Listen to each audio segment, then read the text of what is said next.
नमस्कार, मेरा नाम रिज़वान है। मैं यहाँ पे चीफ़ एम्ब्रियोलॉजिस्ट हूँ। आज हम आपको बताएंगे कि हमारे यहाँ जो लैब है वो वर्ल्ड क्लास लैब कैसे है।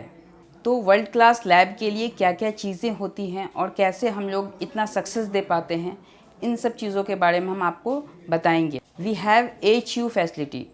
AHU क्या होता है? अब अगर हम आपको सरल भाषा में बताना चाहें तो एयर क्वालिटी जो है वो हम लोग एक एयर हैंडलिंग यूनिट के ज़रिए उस क्वालिटी को मेंटेन करते हैं लैब में। इससे क्या होता है कि कोई भी इन्फेक्शन जो है वो हमारे लैब में आ नहीं पाता है, और इन्फेक्शन जब नहीं आएगा तो बच्चे जो है वो अच्छे से ग्रो कर पाएंगे। हम लोग यहाँ पे सभी केसेस जो है वो ICSI के माध्यम से करते हैं। ICSI वो प्रोसीजर है जिसमें हम एक अच्छे स्पर्म को एक अच्छे oocyte से फर्टिलाइज़ करते हैं, जिसमें चांसेस ऑफ फर्टिलाइजेशन बहुत ज़्यादा होता है और जो प्रेगनेंसी का रेट होता है वो बहुत ज़्यादा डिफ़र कर जाता है, वो बहुत ज़्यादा अच्छा होता है जो नॉर्मल कन्वेंशनल IVF करते हैं उनसे। ICSI के अलावा हमारे पास जो फैसिलिटी अवेलेबल है वो है IMSI and cell sorter and PICSI। IMSI क्या होता है कि हम उसको जो नॉर्मल ICSI करते हैं उससे 60,000 टाइम्स बड़ा करके स्पर्म को सिलेक्ट करते हैं ताकि उसका मॉर्फोलॉजी कैसा है उसको हम देख सकें। देखने के बाद जो सबसे अच्छा मॉर्फोलॉजी का स्पर्म होता है वो हम सिलेक्ट करते हैं। जिनका स्पर्म क्वालिटी बहुत पुअर है उनके लिए ये प्रोसेस यूज़ किया जाता है और उनके भी सक्सेस बहुत अच्छे आते हैं। जब हमारे पास जो पेशेंट जिनके इनफर्टिलिटी मेल फैक्टर की वजह से है, जो पुरुष के संबंधी अगर प्रॉब्लम है, उसके लिए हमारे पास IMSI जैसे फैसिलिटी जो कि एक वर्ल्ड क्लास लैब में एक बहुत अच्छा लैब में ये मौजूद होता है। ये बहुत कम ही ऐसे सेंटर्स हैं जिनके पास ये फैसिलिटी अवेलेबल है कोलकाता में।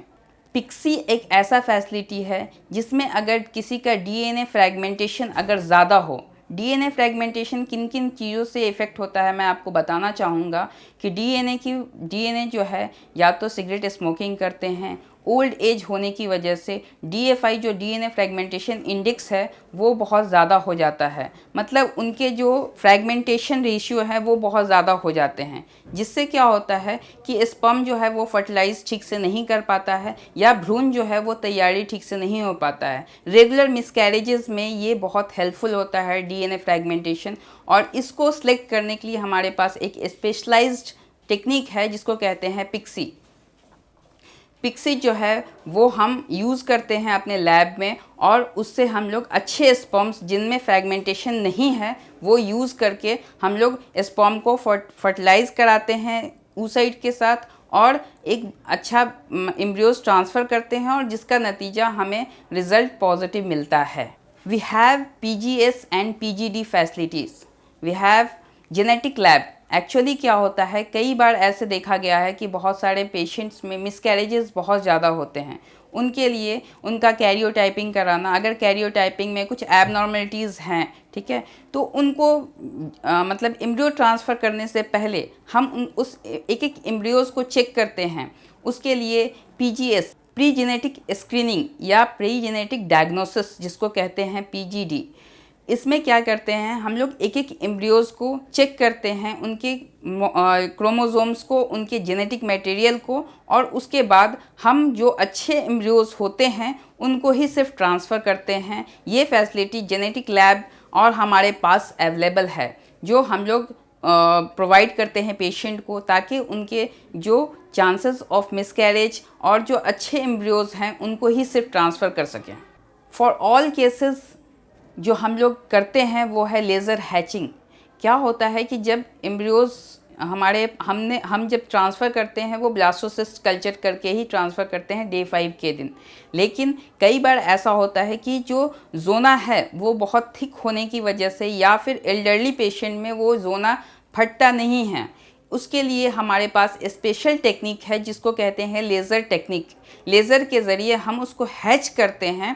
हैच करने के बाद उस एम्ब्रियोज़ को 1 से 2 घंटा लैब में ग्रो कराते हैं, और उसके बाद सेमी हैच्ड एम्ब्रियोज़ हम लोग ट्रांसफ़र करते हैं, जिससे इम्प्लांटेशन का रेशियो बहुत ज़्यादा बढ़ जाता है। पेशेंट को इम्प्लांटेशन बहुत ज़्यादा होता है और प्रेगनेंसी के चांसेस बहुत ज़्यादा हो जाते हैं। जब हम oocyte बाहर करते हैं, उसके बाद हम उसको 5 दिन तक ग्रो करते हैं। 5 दिन तक ग्रो करने के बाद जो अच्छे एम्ब्रियोज़ हैं, हम लोग सब ऑप्टिमल एम्ब्रियोज़ को डिस्कार्ड कर देते हैं। जो अच्छे एम्ब्रियोज़ हैं उनको हम लोग फ्रीज़ कर देते हैं, क्योंकि हमारे यहाँ फ्रेश ट्रांसफ़र नहीं होते। हमारे यहाँ जो भी ट्रांसफ़र्स होते हैं वो फ्रोज़न ट्रांसफ़र होते हैं, ताकि उनको पेशेंट को पूरा टाइम मिले, ताकि वो इंडोमेट्रियम जो जिस लाइनिंग जिस गर्भाशय में बच्चा इम्प्लांट होना है उसके पास टाइम मिले, ताकि उसको अच्छे से हमारे डॉक्टर्स प्रिपेयर कर सकें।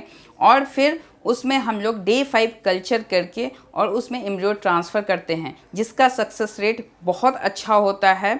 और ये वर्ल्ड क्लास लैब में मोस्टली जो है वो US UK इन सब में ये फॉलो होता है। वही टेक्निक हम लोग यहाँ पर लेकर आए हैं और हमें बहुत अच्छा सक्सेस मिल रहा है इस वजह से। एक अच्छे IVF हॉस्पिटल के लिए एक अच्छा टीम होना बहुत ज़रूरी होता है, और उसमें जो एम्ब्रायोलॉजिस्ट होता है वो एक वाइटल रोल प्ले करता है, जो कि हमारे पास जो हमारे जितने भी ब्रांचेस हैं उसमें चीफ एम्ब्रायोलॉजिस्ट रहते ही हैं, और उनका एक बहुत बड़ा रोल होता है, जिसके वजह से प्रेगनेंसी जो है वो पॉजिटिव आते हैं।